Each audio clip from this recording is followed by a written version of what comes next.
Okay, before we get back to Dua's performance, everyone, we're going to put her in the hot seat. Do you think you're ready, Dua? I think I'm ready.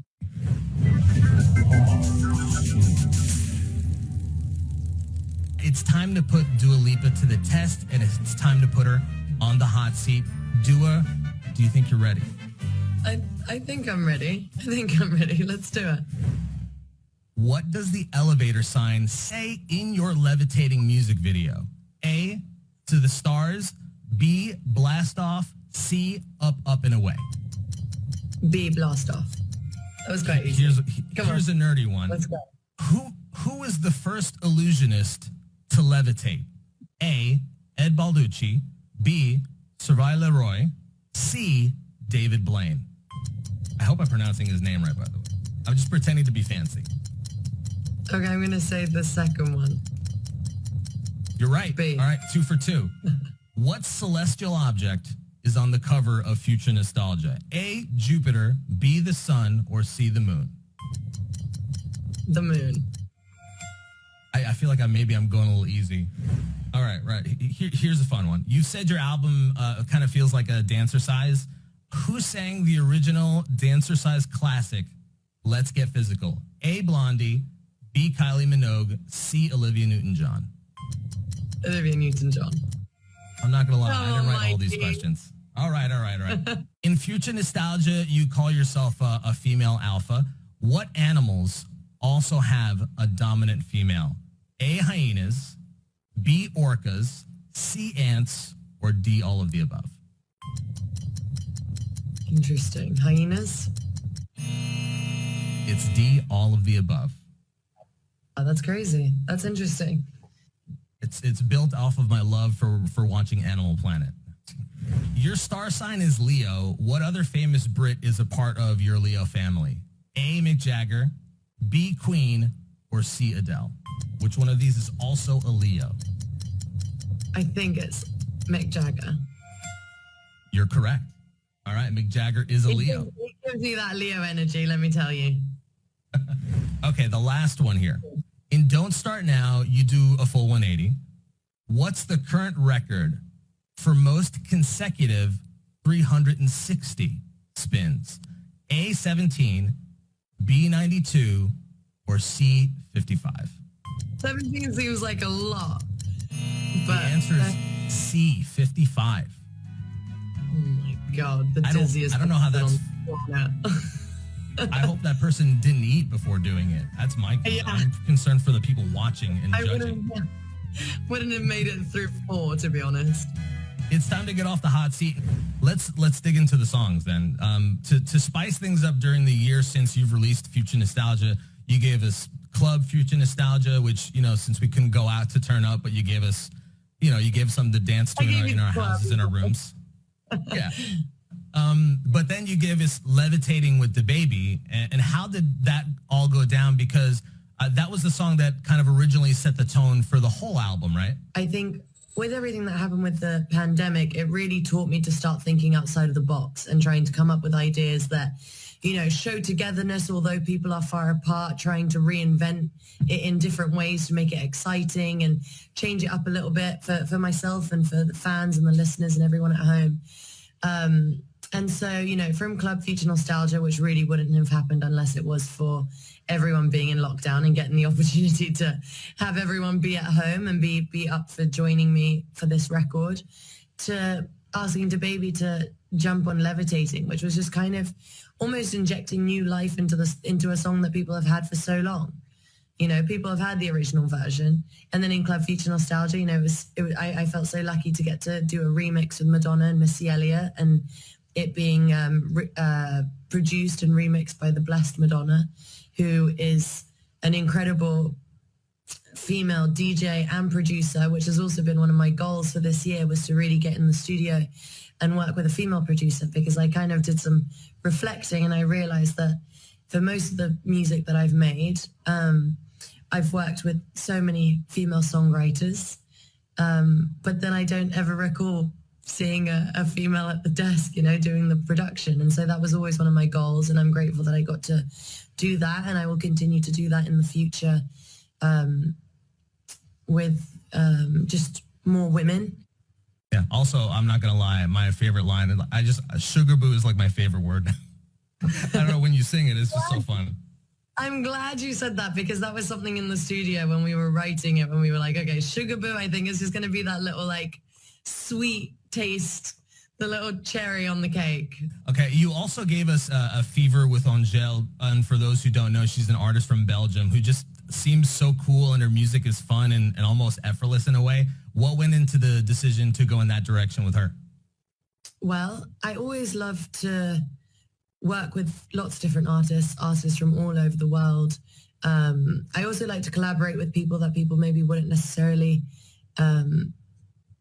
picture me collaborating with them, or coming together. I always like to kind of try out new things, collaborate with people from, different backgrounds and different languages. And, I think that's kind of the most beautiful things that's happening about music, or with music at the moment, is like all this unexpected merging of sounds that's coming together and making something really special. And Angèle is an artist who I came across really through social media, but then also I'd been sent like some of her music and her music videos over time, and she worked with a choreographer that I had worked with, and so I'd seen some videos from her live show, and I kind of just like went in and started looking at her music videos, and I just loved the story behind it and the sentiment behind everything that she did. And I can honestly say that her personality really matches the music that she makes, and she's so, honest and authentic, and she's very much herself, and she's such a star, through and through, and it was such a pleasure to get to work with her, but also I feel like make a lifelong friend. Yeah, you seem like peas in a pod, I'm not gonna lie. You could be besties for sure. All right, well, it's not over yet, everyone. We've got more music coming up next on Pandora Live presents Dua Lipa. And I hope you're enjoying the show so far. It's been so much fun to get at least some kind of live music, even if it's just a dance party at home. Thanks again, Dua, for sharing this with us and giving us a little bit of an escape during all that's going on right now. Oh, thank you so much. I feel so grateful for the response that the record has got, so I'm so happy.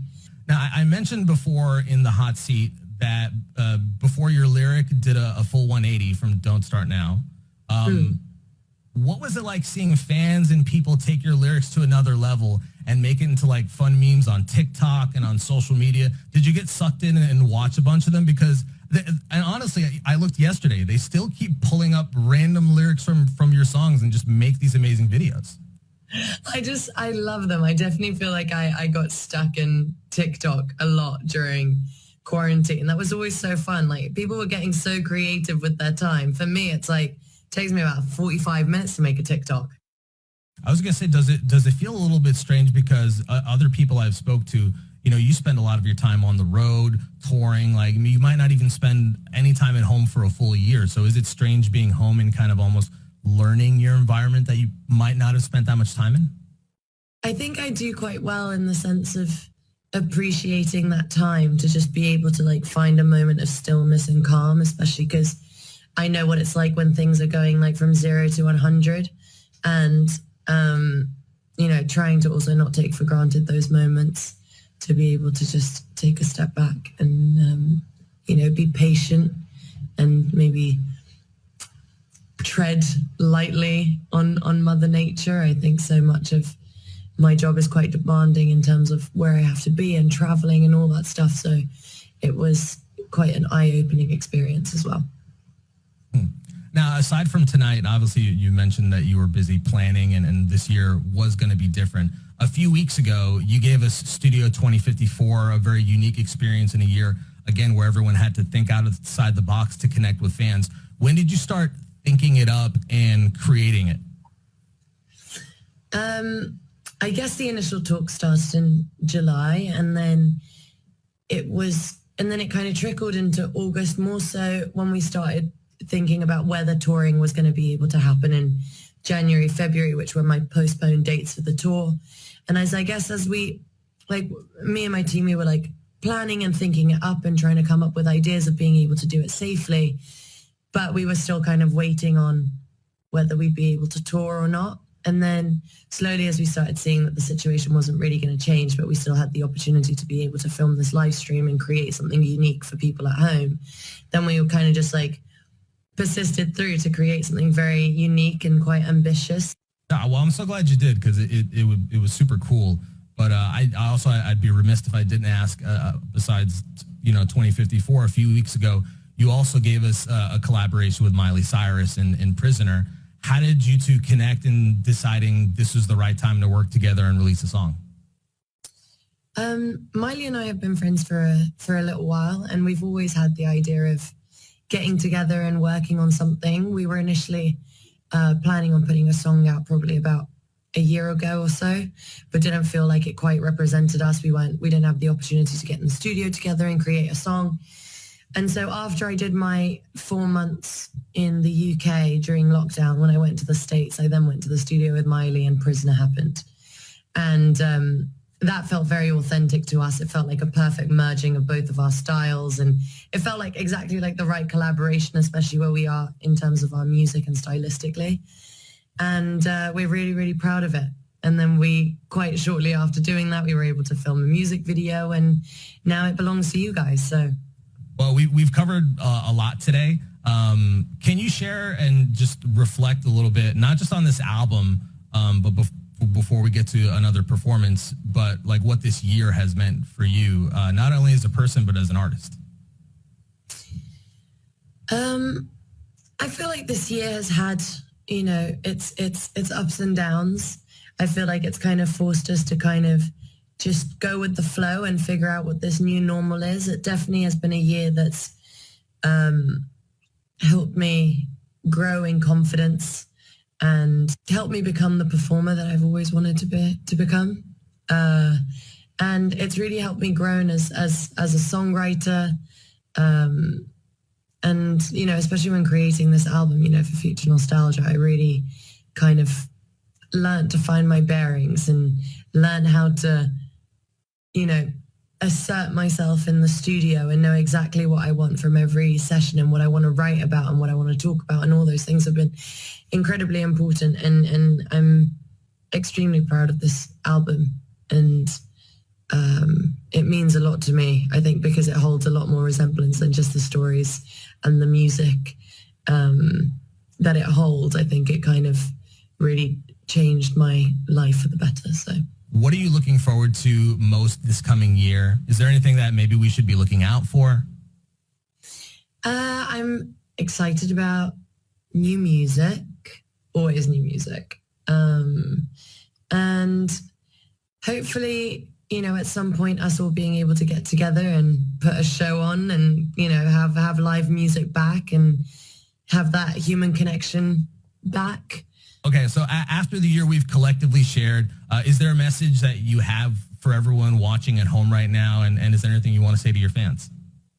Yeah, I just want to say thank you so much for all the love and the support. I couldn't have asked for a better response to the record. I feel so proud and so grateful to each and every single one of you. And I hope you're all staying safe and healthy and looking after each other. And I'm sending you so much love until next time when I get to see you face to face. One more time, everyone watching and in chat, give it up for Dua Lipa. Dua, thanks again for the amazing performance. I hope it's been some relief in what's been a year for a lot of us. Thanks again for all of you watching. Once again, I'm Mikey Pitt from SiriusXM Hits 1. This has been Pandora Live presents Dua Lipa. And don't forget, you can check out all the upcoming Pandora Live shows at live.pandora.com. I hope you have a happy holiday, and here's to a happy new year. Thank you.